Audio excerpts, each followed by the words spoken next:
Bonjour à tous. Je continue à vous partager des extraits du livre de Yves Semen sur la théologie du corps de Jean-Paul II. Analyse de la vertu de continence, suite.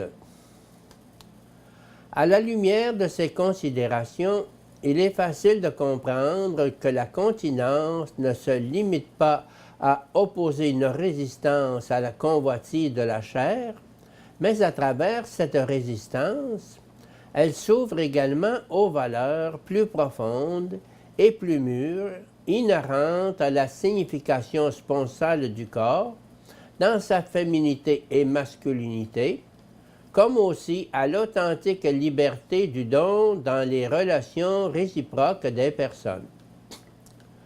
Dans la mesure où elle recherche avant tout la jouissance charnelle et sensuelle, la concupiscence de la chair rend l'homme, en un certain sens, aveugle et insensible aux valeurs plus profondes qui jaillissent de l'amour et qui, en même temps, constituent l'amour dans la vérité intérieure qui lui est propre.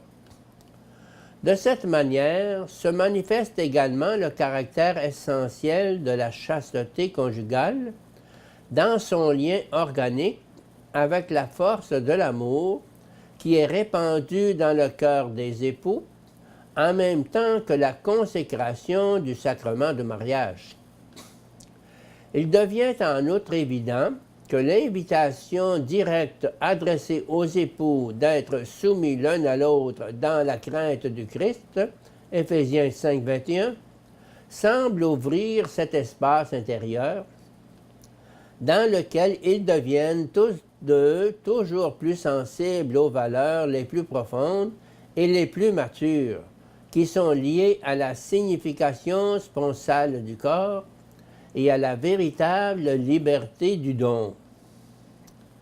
Si la chasteté conjugale et la chasteté en général se manifestent d'abord comme capacité de résister à la concupiscence de la chair, par la suite, elle se révèle graduellement cette capacité particulière de percevoir, aimer et réaliser ces significations du langage du corps qui demeurent totalement inconnues à la concupiscence elle-même et qui enrichissent progressivement le dialogue sponsal des époux en le purifiant, en l'approfondissant et en le simplifiant en même temps.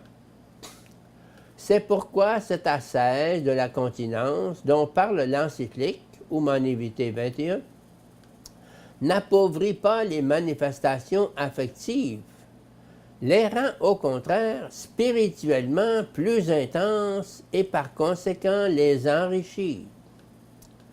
C'est précisément en raison de cette difficulté que l'ordre vrai de la vie conjugale, en vue duquel ils sont affermis et comme consacrés, Humanae Vitae 25, par le sacrement du mariage, est assigné à l'engagement intérieur et ascétique des époux.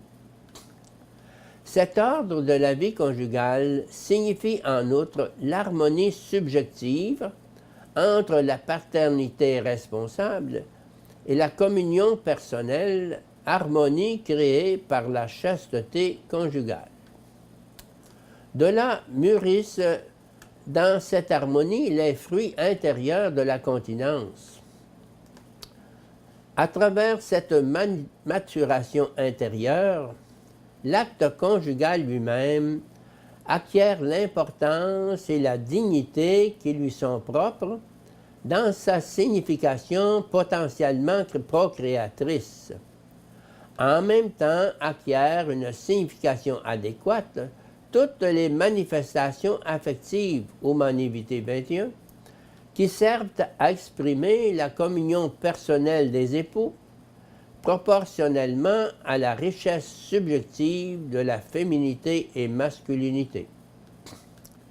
Il s'agit en effet de ne pas nuire à la communion des époux dans le cas où, pour de justes raisons, ils doivent s'abstenir de l'acte conjugal.